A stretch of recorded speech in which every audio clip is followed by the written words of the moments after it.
Kilala po ang Panginoong Yesus sa kanyang picturesque and dramatic language. Kaya pinili niya yung pinakamaliit na buto na alam nila sa kanilang kultura, yung buto ng mustasa, at sinabi kahit ganito lang kalitang yung pananalig, ay pwede kang mag-utos sa mga bundok na magpalipat-lipat at susunod sila. Isang dramatic way to say that faith can accomplish what many people may deem impossible. Faith enables people to push their limits. Faith makes people accomplish beyond their usual expectations or their readiness, even their willingness. Kaya napakahalaga na may pananalig. Sapagkat ang taong nananalig ay walang kinikilalang bakod o hangganan ng maaring mangyari o maaring magawa.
Faith turns people into overcomers.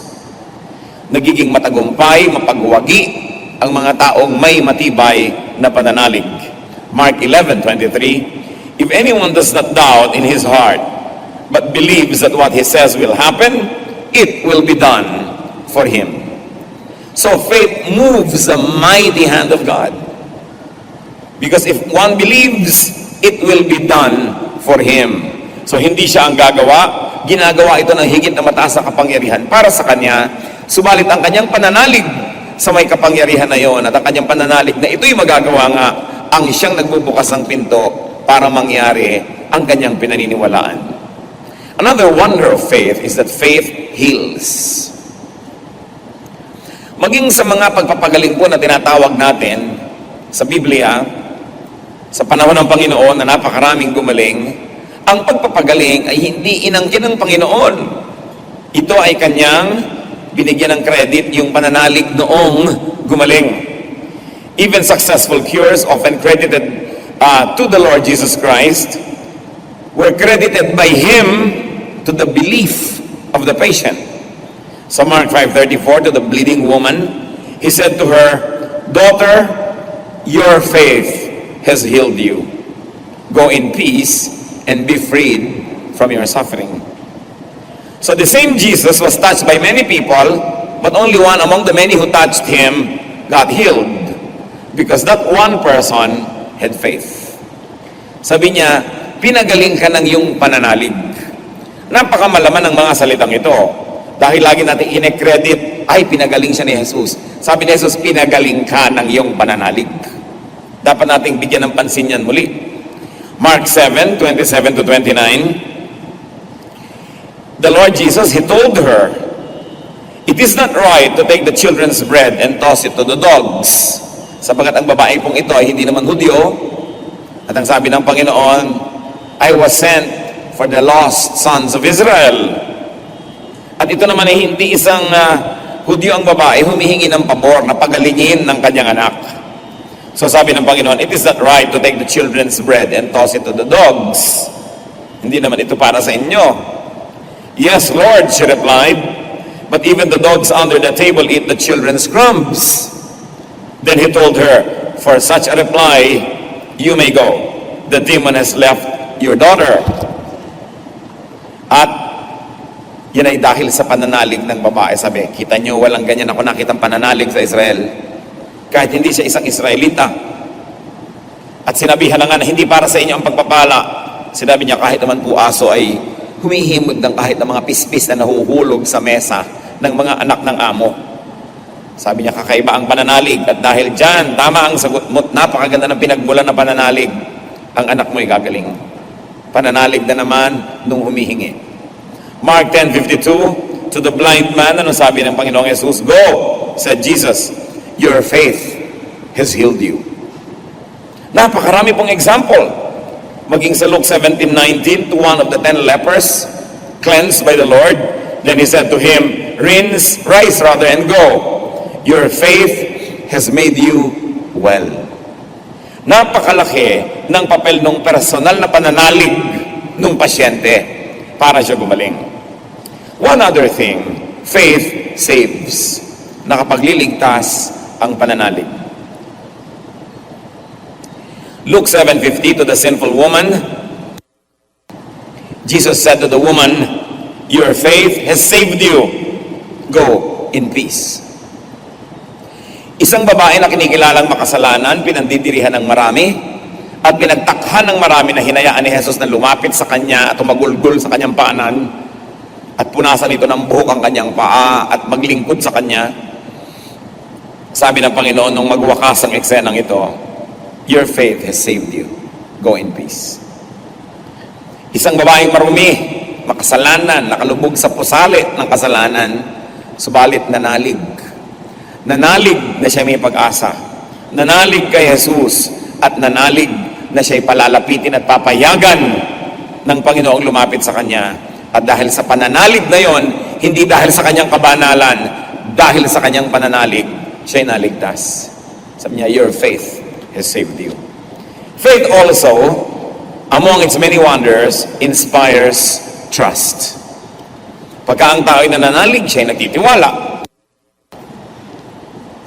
Isaiah 8:17, I will wait for the Lord. I will put my trust in Him.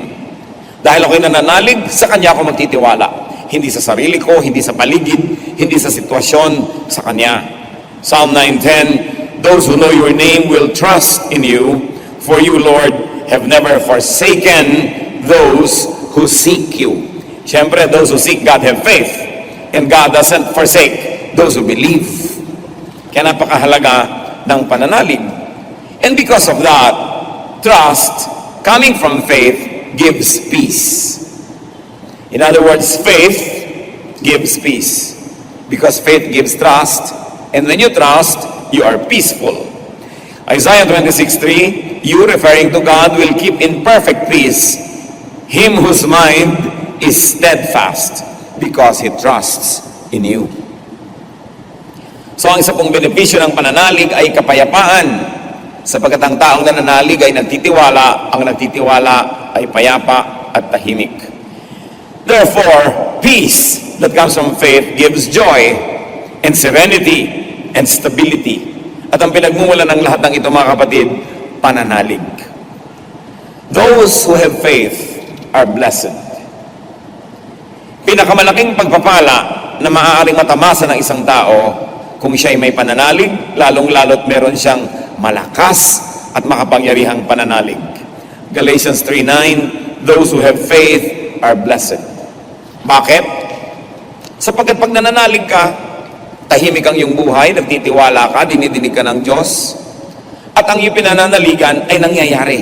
May kapangyarihan. At di man mangyari ang gusto mong mangyari dahil sa iyong pananalig na nagtitiwala, pinagtitiwalaan mo pa rin kung ano ang kalooban ng Diyos, kahit yun ay salungat sa personal mong kagustuhan, ang ending pa rin nun, kapatid, tahimik ang buhay. Dalawang bagay lang naman ang pwede mong gawin sa isang bagay Palitan mo't baguhin para tumama sa iyong gusto, o kaya ipalitan mo't baguhin ang gusto mo para tumama sa isang bagay na nandyan na hindi mo naman mapalitan. At dahil sa pananalig, nagiging handa ang mga anak ng Diyos na palitan maging ang kanilang mga plano, palitan maging ang kanilang mga iniisip at kagustuhan upang tanggapin ang kalooban ng Diyos sapagkat sila'y nananalig sa Diyos. Ang mahalaga sa lahat, ang wakas pa rin nun, tahimik ang iyong isip. At the end of the day, what really counts is that when you lie in your bed, you can sleep. That when you eat, you have appetite. That when you like to enjoy, you can enjoy. When you like to be peaceful, you can be peaceful. Pero yun pong tao na walang katahimikan ng kanyang kalooban, Salungat sa lahat ng gusto niyang mangyari ang nangyayari. Gusto niyang matulog, hindi siya makatulog. Gusto niyang magpahinga, hindi siya makapagpahinga. Gusto niyang malibang, hindi siya malibang, sapagkat may gumugulo sa kanyang isip. At ang lahat ng yan ay pinapawi ng pagtitiwala at pananampalataya. Maging sa mga bagay na hindi nauunawaan. Maging sa mga bagay na salungat sa ating pangunawa. Kaya napakahalaga ng pagtitiwala. This is what, among many, this is what faith can do. But what can be done to faith is also important. Ito ang nagagawa, atin po pinag-usapan ng pananalig. Ano naman ang pwedeng gawin natin sa pananalig? Faith is to be taught to children. It is to be instilled in people. Napakahalaga niyan, lalong-lalo sa mga bata. Ang isa sa mga pinakamahalaga na pwede nating maituro sa mga bata, sa ating mga anak, apo, pamangkin, ay sila'y manalig. Pananalig. Deuteronomy 4:9, do not forget the things your eyes have seen, or let them slip from your heart as long as you live. Teach them to your children and to their children after them. Ang isa po sa mga highest joys ko pagka nakatumatayo ako dyan sa may pintuan at naglalabasan kayo pauwi, makita na napakarami mga bata, pagkarami-raming bata sa church na ito. Kaya nga masabi ko at bilin sa ating mga workers, gagawa tayo ng mga solid, better programs for children dahil sila ang future. Nakakatiyak tayo na ang church ng Panginoon ay patuloy na mabubuhay dahil maraming bata. Alam niyo, sa maraming churches, lalo sa Western Hemisphere, wala ng kabataan at walang bata. Ang mga umaattend na lang ay yung mga matatanda na dahil umabot sila nung bata na sila, na tinuruan sila ng kanilang magulang ng pananalig. Tapos hindi na inaituro sa kanilang mga anak at apo dahil sa sobrang bilis ng mga pangyayari ng kanilang pag-unlad. Kaya ngayon ay wala ng mga young people at walang bata sa churches. So, habang may mga gumagraduate, so nga sa kabilang buhay, pakunti ng pakunting member ng church hanggang mamaya magsasara na yun. Alam niyo po ba, nasa Europa ay napakaraming mga churches ngayon nagsasara. May mga churches na ginagawa ng hostel, hotel, restaurants, churches dormitoryo, kasi wala nang umattend. Kaya napakalaking pagpapala na tayo ay halos hindi magkasya dyan sa mga pintuan natin at nagkakanta sikip-sikip sa mga parking lot. Pag nasisikipan kayo at nahihirapan sa mga pintuan at mga banyo at kung ano-ano, magpasalamat kayo dahil ibig sabihin maraming mananampalataya dito. Ang napakahirap ay ubod ng luwag dahil tatatlo kayo. Tapos bukas wala na yung isa dahil inilibing na. Alam niyo po, malungkot yan. Ipanalangin ninyo ang Western churches. Dahil yan ang katotohanan. Last year I was in Europe and I was shocked to really see, literally with my own eyes, churches that have become hotels. Dahil wala ng tao. Walang umaattend. At sa Switzerland, napakarami po nagde-declare sila atheists. Kasi pala doon sa batas, sinusubtract pala doon ng gobyerno yung tithes nila. At yung gobyerno na nagpapadala doon sa mga churches. Kasi napaka-institutional ng church dyan. So yung mga iba, para masubtract ka, nagiging atheist. No? Isipin nyo, dahil lang sa tithe, mag-atheist ka. No? Dahil para huwag kamakaltasan at ipadala sa church. Kaya salamat na lang sa kabila ng kahirapan na tinatawag na kahirapan ng Pilipinas, ang church sa Pilipinas ay buhay na buhay.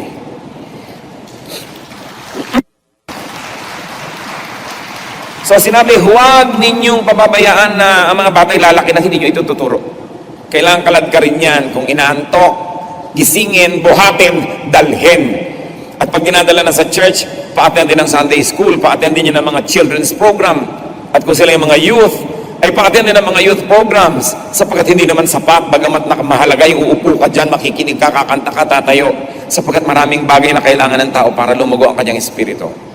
Kaya kailangan ay nakatutok, sapagkat yung pananalig natin ating tunay na lakas at yan ang ating tunay na kayamanan. 1 Timothy 4:6, if you point these things out to the brothers, you will be a good minister of Christ Jesus, brought up in the truths of the faith and of the good teaching that you have followed. So kailangan laging idinedeclare, itinuturo, inihahawa natin sa ating pananalig ang maraming tao Sapagkat kung hindi natin sila ihahawa sa ating pananalig, ihahawa lang po sila ng iba. Sa iba na namang mga pananalig naman at sa ibang mga estilo ng buhay. Kaya kailangan tayo po'y walang tigil sa soul winning, walang tigil sa pagdadala ng tao sa ating paanan ng Panginoon, sa ating fellowship man lang din, sapagkat kung hindi, dadalhin sila ng iba sa ibang lugar.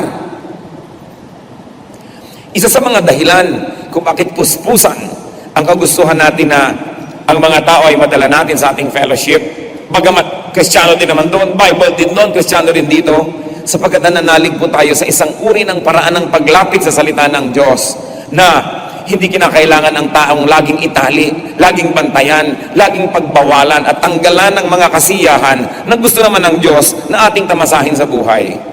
Well, it is the same God, the same Bible, but there are so many approaches. And one of the reasons why we treat with urgency the way we want to deal with people and to reach people is because we like to present another approach that does not needlessly enslave and exploit and take away happiness from people while they are becoming godly.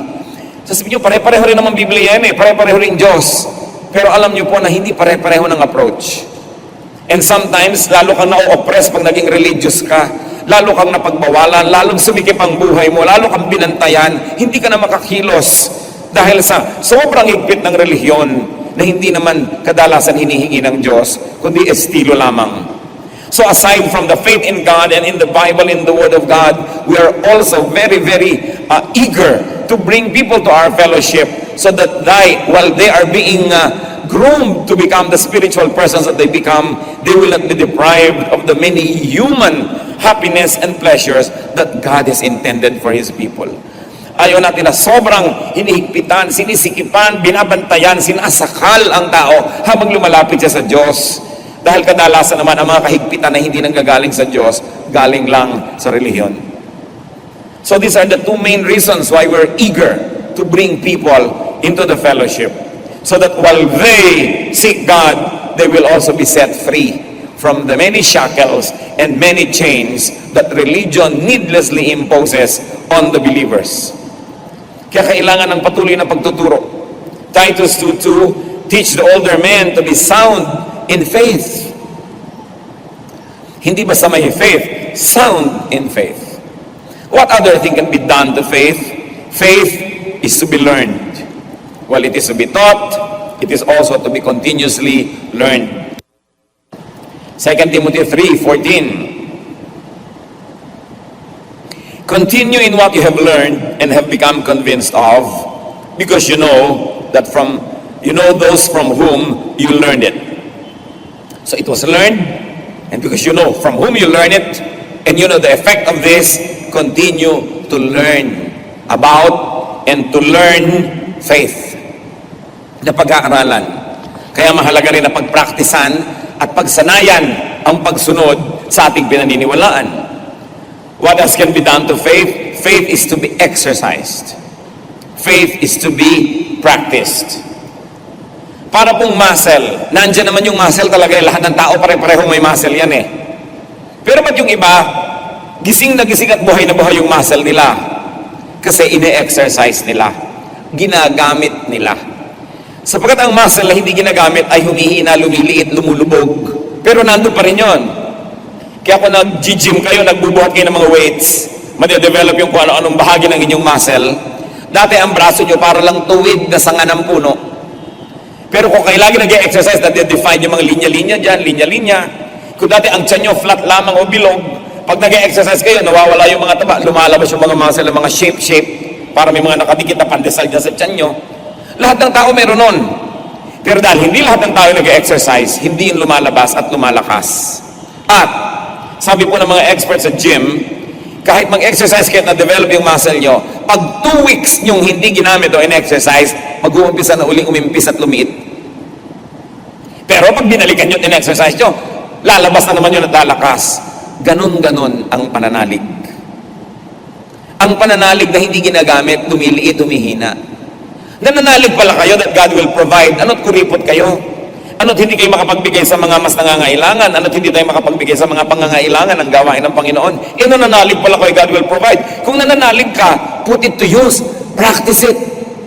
Tapos mapapatunayan mo, totoo pala, lalakas lalo yung pananalig mo, mas marami ka ngayon pwedeng gawin, mas lalakas lalo yung pananalig. Naniniwala ka pala na ang Panginoon na nag-aalaga sa'yo, at lagi kang ninenervyos at natatakot. So, put it to good use. Kung gusto mo, matulog ka na, matulog ka, huwag mong isipin. Dahil pinapractice mo ang iyong pananalig. Pero meron talaga ang pananalig, nandyan, alam niyang nandun, pero hindi ginagamit. So, faith is to be exercised. At kayo po mga kapatid na mag-isip kung paano nyo gagawin yon. Ano ba ang mga pinananaligan nyo tungkol sa Diyos na hindi nyo masunod-sunod? So dapat sundin. Yun ang ibig sabihin na mag-practice. Sundin mo yan, mapapractice ka. Mahirap sa simula, parang weightlifting, pero pag sanay ka na, ang gaan na. Pwede nang dagdagan ng iba, tas gagaan uli ka pa-practice. Kaya yun pong pinapractice sa kanilang faith, tumitibay ang pananalig, ang lahat gumagaan. Ang gaan ng buhay, ang gaan ng problema, ang gaan ng mga bigatin at pasanin ay hindi dahil sa bigat o gaanon. Yun ay nakasalalay sa lakas ng ating pananalig. Kaya kahit anong bigat ang nakadagan sa ating mga balikat, kung malakas ang pananalig mo, kayang-kaya mo yun, parang weightlifter ka, ang gaan naman ito, bitin, sasabihin mo pa. Pero kung napakahina na yung pananalig, palito lang ng posporo, di mo maangat at nagre-reklamo ka na, umiiyak ka na, nagluluksa ka na, ang gaan-gaan naman. Sapagkat ang gaan at bigat ay hindi depende sa timbang nung dinadala, depende sa inyong lakas. Kaya ang pananalig ay pinalalakas. Para pinapractice ang faith, ang Panginoon nando sa tubig, nakatindig sa tubig. Sabi ni Pedro, Lord, papuntahin niyo naman ako sa inyo. Sabi ni Lord, sige, humakbang ka mula dyan sa bangka, tumuntong ka sa tubig, pumunta ka sa akin. Nung tumayo si Pedro, at itinapak ang kanyang isang paa sa tubig, in-exercise niya yung faith niya. Naniwala siyang isusustain siya. Kayo ba tutungtong sa tubig? Dahil in-exercise niya, nakita niyo, totoo, pwede. Kaya nabuhat pa niya yung isa pa niyang paa, na dapat 50%, nasa bangka pa siya, 50% lang sa tubig At nadala niya yung pangalawang paa niya sa tubig, 100% na ngayon ang exercise ng kanyang faith. Ipinut niya into practice ang kanyang pinaniniwalaan. At hanggat siya'y nananalig, ay hindi siya lumubog. Kailan lang siya nag-umisang lumubog? Nung naalala niya yung tubig, naalala niya yung hangin, naalala niya yung alon, at napag-isip-isip niyang tubig nga pala to. Lumubog siya. Dahil yung pananalig ay nawala na yung kapangyarihan. Nasa pananalig ang lahat. At alam niyo, yung pananalig hindi kayang agawin ng sino man. Nasa sayo yan. Kaya yan dapat ang dinedevelop nating mabuti. Take steps of faith. Matthew 21:22. Anong sabi ng Panginoong Jesus? If you believe, you will receive whatever you ask for in prayer. Ito pa lang naintindihan ba natin ang verse na to? If you believe. Kaya nakita niyo yung mga naniniwala na, pwede tayong magpagawa ng malaking church. Nakakapagpagawa naman nakakaraos. Kasi naniwala, nangyari. Pero yung mga mahihina ang loob, hindi pwede yan. Hindi nga talaga nangyayari. Yung mga nasabi, pwede natin gawin ng ganitong bagay, pwede tayong gumawa ng malaking proyekto. Nangyayari, sapagkat may pananalig.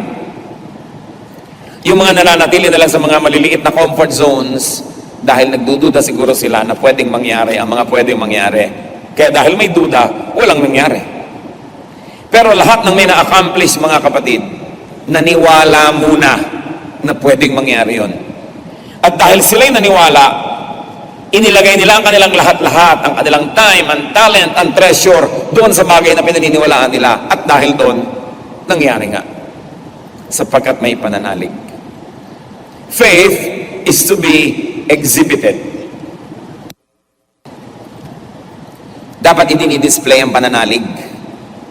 Nang sa ganon, lumakas din ang loob ng iba, matuto rin sila, so that they may be encouraged, and so that God may be glorified. Tingnan niyo po ang mananalig ng mga angaw-angaw, libu-libong mga taong sumunod kay Jesus doon sa ilang. At nung nagturo ang Panginoon sa kanila, ay hindi nila inalintana na malapit na silang magutom, oras na ng pagkain, wala naman silang baon. Nanalig sila at hindi nila inisip ang mga ganong mga problema. At dahil sila'y nanalig, anong ginawa ng Panginoon? Pinakain sila. Pero kung ikaw hindi mananalig, ang dami mong maiisip. Naku, susunod ka dyan, paano kung humaba yan, di wala tayong baon. Ang tagal naman, ang haba naman ng sermon, gutom na tayo, etc., etc. Kasi ang taong hindi nananalig, napakaraming nahuhukay na reklamo. Ang taong hindi nananalig, napakaraming naiimbentong problema. Pero ang nananalig, nakatutok lang siya sa kanyang pinaniniwalaan at hindi niya pinapansin ang lahat ng dinadaanan niya. Tinikman ay tinatapakan, masundan lang ang mga yapak na Jesus. Kaya ng maraming nararating. Pero ang bawat problema ay dinadramatize, ine-exaggerate, pinapansing sobra, isa lang ang ibig sabihin nun, walang pananalig. And because of all of this, faith is to be increased.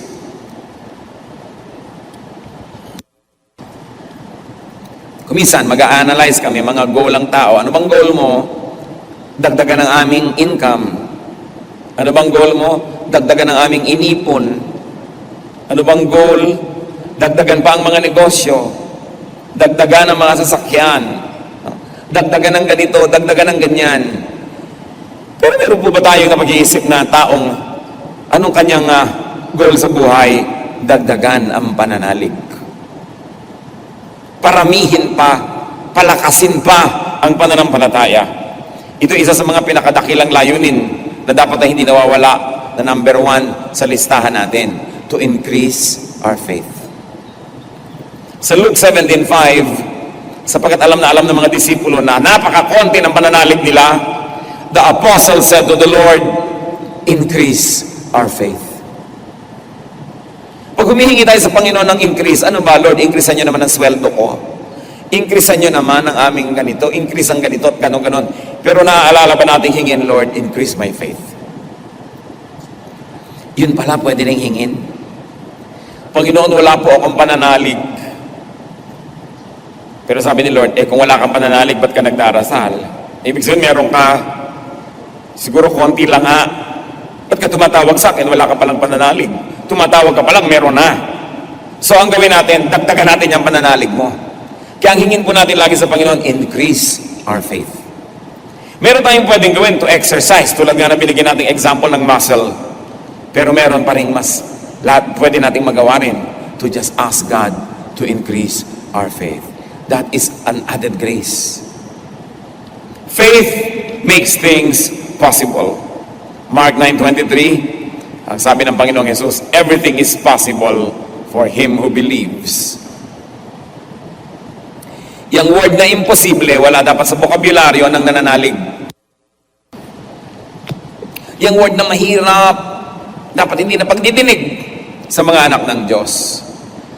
Pagka hindi mas mabigat sa krus na pinasa ni Jesus, pagka hindi mas masakit sa mga pakong lumubog sa kanyang laman at buto, pagka mas hindi nakakahiya kaysa sa naranasan niyang dinuran siya, inalimura, inalipusta ng mga tao, pag hindi mas mahirap sa kalbaryo ni Jesus, dapat hindi mo pinagsasasabing mahirap. Kasi nakakahiya naman. Para yun lang, nagre-reklamo ka na. Para yun lang, mahirap na. Nalimutan ka lang i-recognize, ay nagtatampo ka na, samantalang si Jesus nga na ang daming pinakain, ang daming pinagaling, nilimot ng lahat nung siya ipinapako. Pero nung siya nilulubugan ng pako, nananalangin pa siya para doon sa naglulubog ng pako sa kanyang kamay. Patawarin mo po sila, Ama. Kung talagang ginagawa nating modelo ang Panginoong Jesus, tataas ang ating threshold of pain.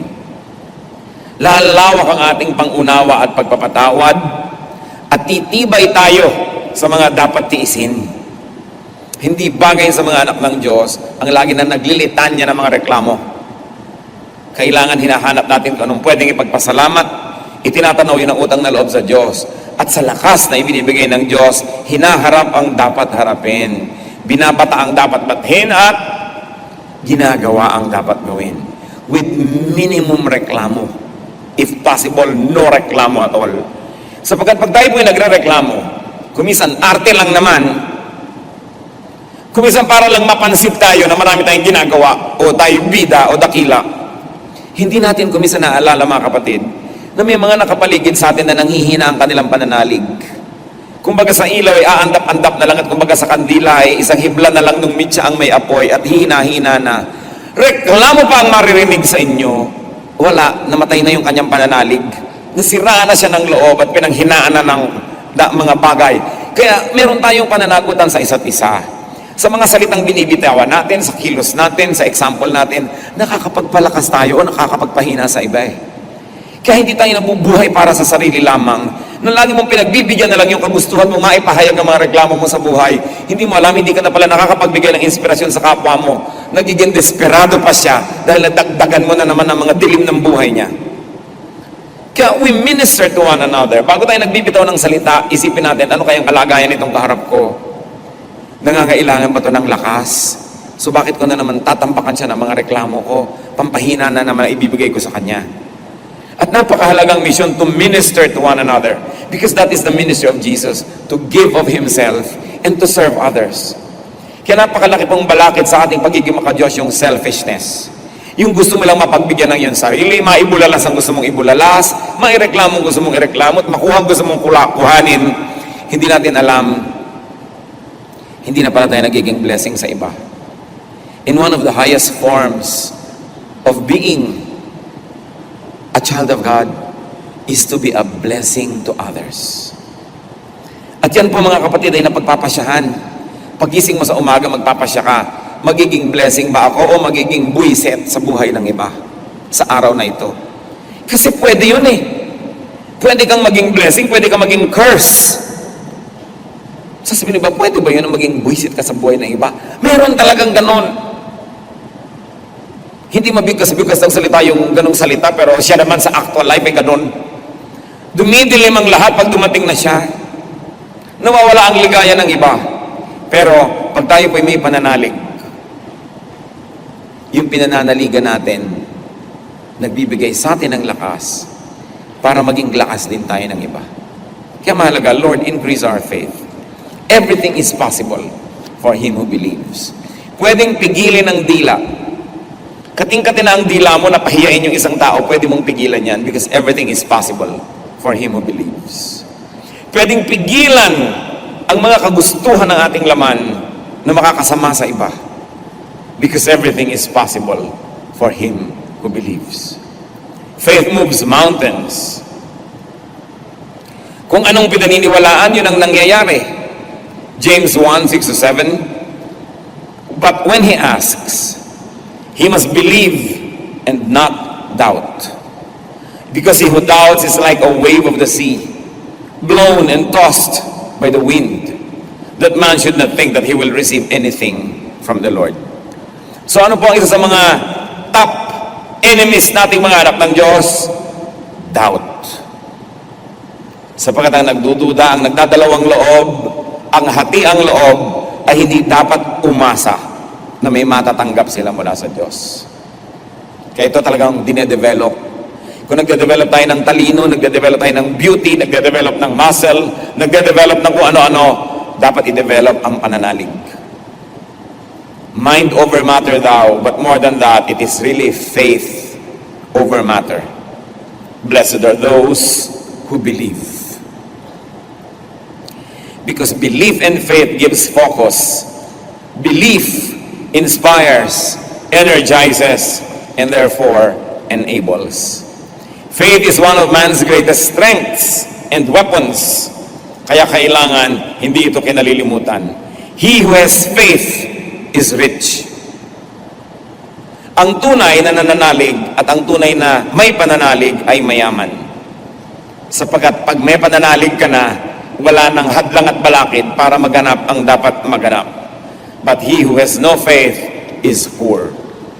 Kaya siguro, ang Pilipinas, i-rank man ng World Bank, ng Asian Development Bank, ng IMF, at kung ano-ano pa na poor lang in terms of numbers. Pero pag dinaan mo sa pananalig, ay napakayaman. Sapagkat tayo talaga, maging ano pa man, ang mga iba't ibang relihiyon ng mga Pilipino, ay talagang merong paghahanap sa Diyos at pagkauhaw sa Diyos na lumikha. And it is a good point to begin with in our evangelistic pursuits. That there's a big space in the heart of the Filipino for God. Na dapat yun mapuno ng salita ng Diyos at mapuno ng responsableng pagtuturo. One of the greatest gifts that we can give to our fellow men is the example of our faith. Na kung humihina ang kanilang pananalig, ay maalala nilang ating pananampalataya at lumakas ang kanilang loob. One of the greatest gifts we can give to people is ourselves as we show them how we believe in God. At meron pa po mga kapatid, and I like to end here. One of the best gifts you can give to people is to believe in them. Maniwala kayo sa kanila. Because to believe in them is to empower them with your faith. If faith empowers you when you believe, you also empower people you believe in. So maniwala kayo at i-develop nyo na magkaroon kayo ng faith sa inyong spouse.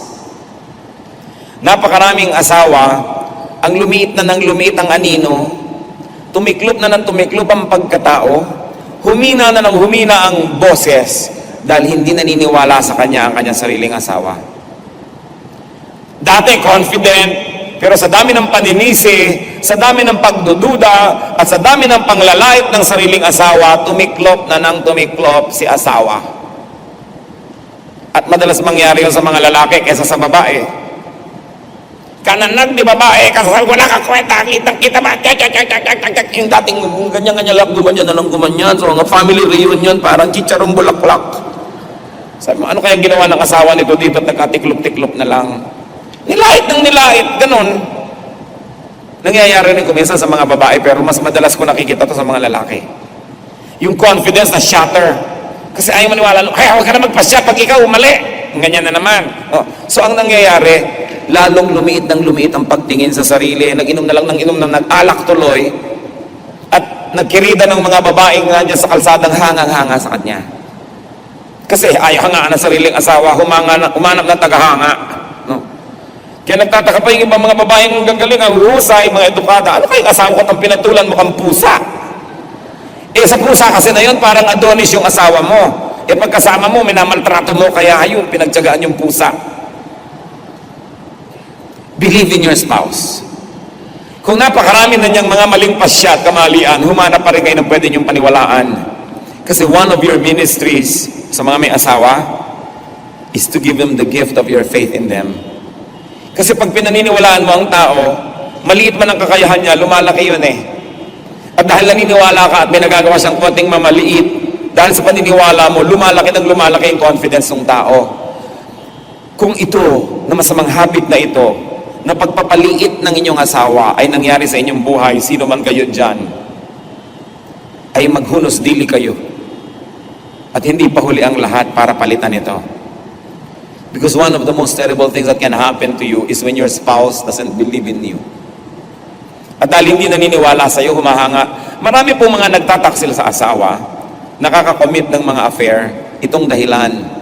Because in the presence of their own spouse, they don't feel like a king or a queen. So humahanap sila ng kasama na magbibigay sa kanila ng ganong royal treatment. Kaya give that treatment to your spouse. Hindi naman masama, kabiyak nyo yan eh. Asawa nyo yan. At lalo kung kayo galing sa mas mayamang pamilya, mas may edukasyon, o mas malaki ang kita ninyo, mas lalo kayo dapat na nagno-nurture ng inyong asawa. Sapagkat kahit hindi nasabihin ng bibig nyo, iniisip na niya yun, ay insecure na siya tungkol sa kanyang sarili, dadagdagan nyo pa. Kaya mahalaga makalaya dyan.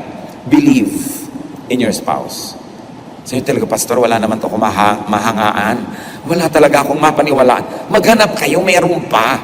Yung napagtsatsagaan kayo ng kahabang panahon, hindi pa baka hanga-hanga yun. Di ba? Humanap kayo ng hahangaan nyo.